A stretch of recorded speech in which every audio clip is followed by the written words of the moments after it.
नमस्कार दोस्तों, stock market studies में फिर से एक बार आपको स्वागत है। तो आज यहाँ पे मैं बात करूंगा एक दिग्गज एयरलाइंस कंपनी के बारे में। देखिए कितना बड़ा एयरलाइंस कंपनी है वो तो आपको अभी पता चलेगा। मगर एक चीज मैं यहाँ पे बताने वाला हूँ कि एयरलाइंस इंडस्ट्रीज में जो नंबर वन पोजीशन में अभी भी फिलहाल है वो है इंडिगो, मतलब इंडिगो एयरलाइंस। तो उसके बाद जो कंपनी के नाम आते हैं वो है स्पाइस जेट। तो स्पाइस जेट एक ऐसा कंपनी है जो देखा जाए तो इंडिगो के बाद एक अच्छा खासा मार्केट को कैप्चर करके रखा है। तो स्टॉक मार्केट में लिस्टिंग होने के बाद जितने सारे कंपनीज अवेलेबल है, मतलब जितने सारे कंपनीज स्टॉक मार्केट में लिस्टिंग है, उनमें देखा जाए तो स्पाइस जेट एक अच्छा खासा परफॉर्मेंस फिलहाल के लिए, तो अभी फिलहाल के लिए उतना अच्छा खासा परफॉर्मेंस नहीं कर रहा है।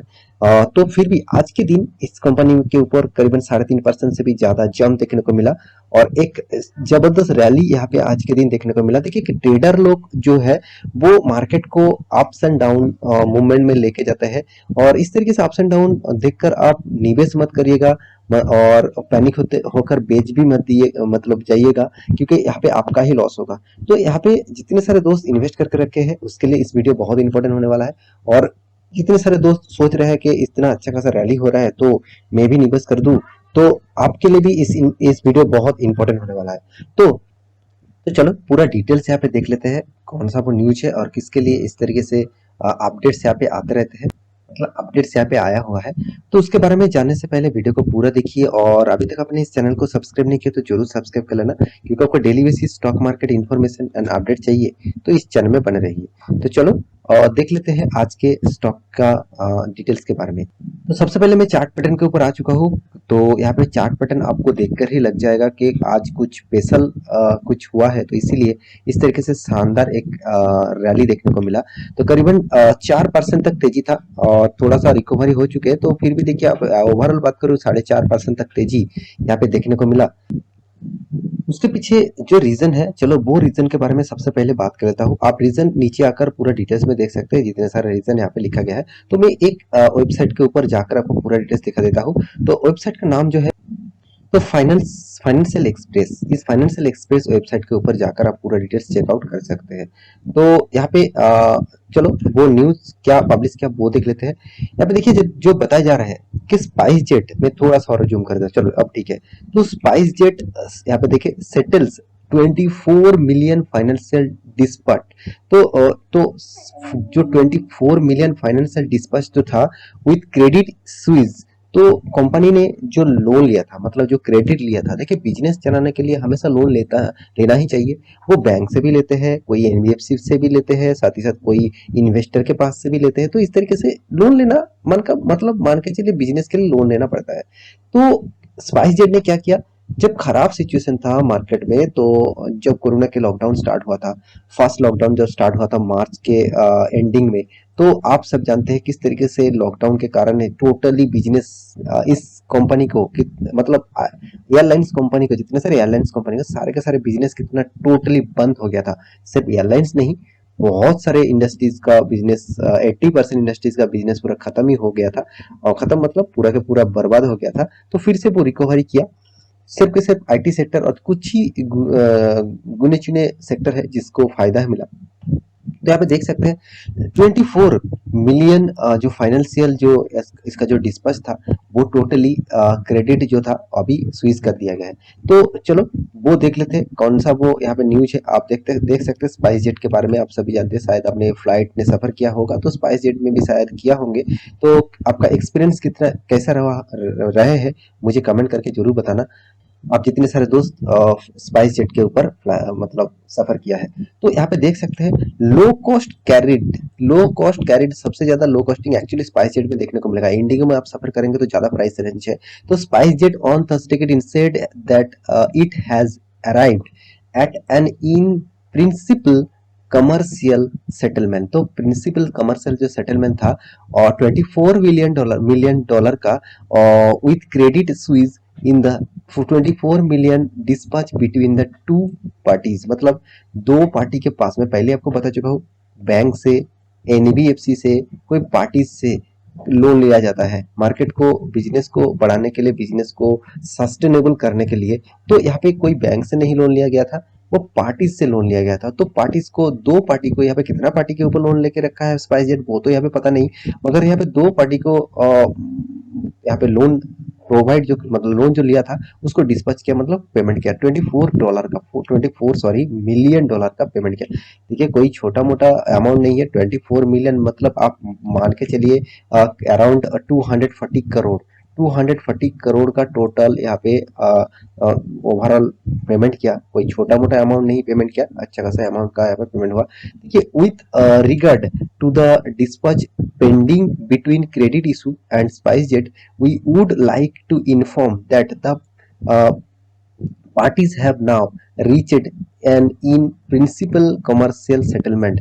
तो प्रिंसिपल कमर्शियल जो सेटलमेंट था वो दोनों के साथ हो चुके, दो जो पार्टी थे उसको सेटलमेंट कर चुके हैं of the dispatch and the purpose of documentation in underway. तो एक्चुअली देखा जाए तो ये जो फायदा होगा किसको होगा, ऑब्वियसली स्पाइसजेट को होने वाला है। तो यहाँ पे जो दोनों, और क्या बात यहाँ पे बच्ची बोला जा रहा है वो भी देख लीजिए।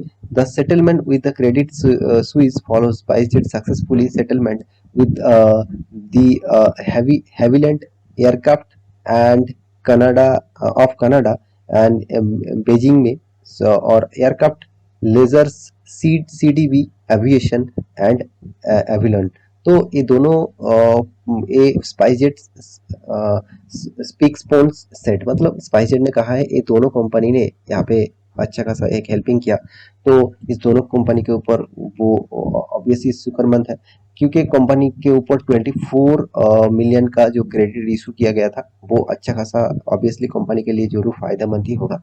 तो तो अभी क्या इस कंपनी के ऊपर निवेश किया जाए, आज के दिन इतना शानदार न्यूज आने के बाद कंपनी के ऊपर क्या निवेश किया जाए। सबसे पहले मैं चार्ट पैटर्न आपको दिखाना चाहूंगा। 5 दिन में देखिए किस तरीके से ढलांग था, उसको रिकवरी किया, नहीं तो कंपनी करीबन अराउंड 3 से 4% तक गिरावट हो गया था।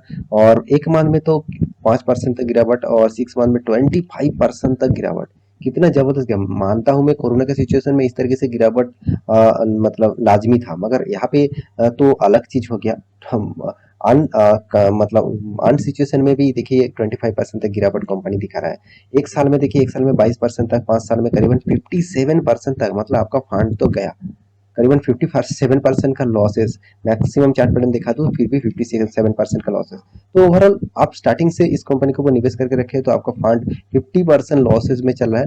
तो क्या अभी इस कंपनी के ऊपर फिर भी निवेश करना चाहिए क्या? आप सिर्फ एक चीज में आपको जरूर कहूंगा, इस कंपनी के ऊपर सबसे ज्यादा भरोसा कौन करेंगे? आप देखेंगे तो पब्लिक, आप देखेंगे खुद ही देख लीजिए यहाँ पे कितना इन्वेस्टर है, पब्लिक, प्रोमोटर कितना 59, एफआईएस और डीएस तो मतलब माल जो उठा है वो ना के बराबर है उसका, मतलब हमारा 1000-2000 रुपया का जैसा है, इस तरीके से माल उठा के रखा है, मतलब उसका 1000-2000 रुपया चला भी जाए कुछ फर्क नहीं पड़ेगा। तो सबसे ज्यादा इन्वेस्टमेंट किसने किया? पब्लिक ने किया। और पब्लिक यहाँ पे जबरदस्त ठूस ठूस के माल भरा। और देखिए राकेश झुंझुनवाला जी के पास भी इस कंपनी का हिस्सेदारी थे, पहले तो थे, उन्होंने इन्वेस्ट तो किए थे, तो उसके बाद देखिए उन्होंने भी निकल दिया उसका माल।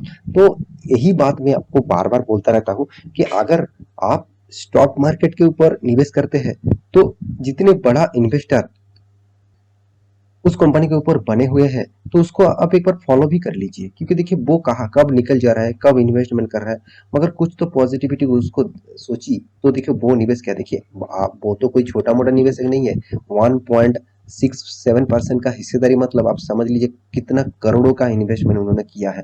तो आपको एक लेसन जरूर या इस स्टडी से जरूर सीखना चाहिए कि इन्वेस्टर जब इन्वेस्ट करते हैं तो उसको आपको फॉलो अप में रखना होगा।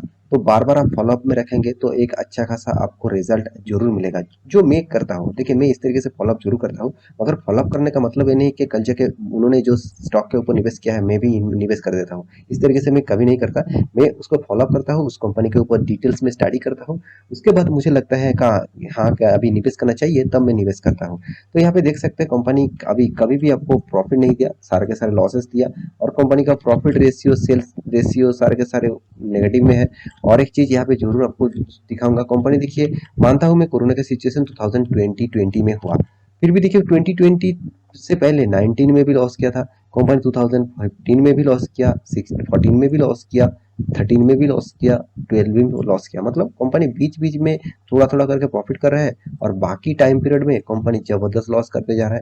तो यही बात मैं आपको सिखाना चाहता हूँ कि जो कंपनी लॉसेस मेकिंग कंपनी है, अभी फिलहाल के लॉसेस मेकिंग कंपनी है, मानता हूँ वो सेकंड लार्जेस्ट कंपनी है और एक स्मॉल कैप टाइप कंपनी है। ये भी एक सच्ची बात है कि स्मॉल कैप टाइप कंपनी में इस तरीके से वोलेटिलिटी आपको हमेशा झेलना पड़ेगा। मैं बार-बार आपको बोलता हूँ।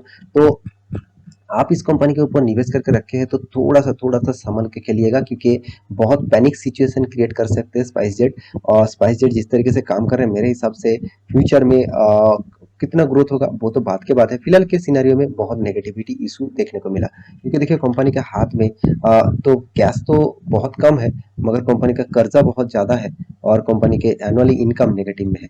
तो ये बात सबसे बड़ी बात है। और सबसे बड़ी बात, बुक वैल्यू नेगेटिव में है। बुक वैल्यू जिस कंपनी का नेगेटिव है, वो सोच ही लीजिए कितना बड़ा तकलीफ में है वो कंपनी। तो आशा करता हूँ सारी जानकारी आपको मिल चुका है। तो मेरा वीडियो अच्छा लगे तो लाइक करना, और अभी तक आपने डीमैट अकाउंट ओपन नहीं किया उसका लिंक आपको नीचे मिल जाएगा, और आप इंटरडे लेवल में काम करते हो तो उसका भी लिंक आपको नीचे मिल जाएगा, जाकर एक बार चेकआउट करिए। आपको अच्छा लगे तो काम करिए, नहीं तो छोड़ दीजिए। तो मिलते हैं नेक्स्ट स्टॉक लेके, तब तक के लिए ऐसे रहिए, अपने ख्याल रखिए, बाय बाय।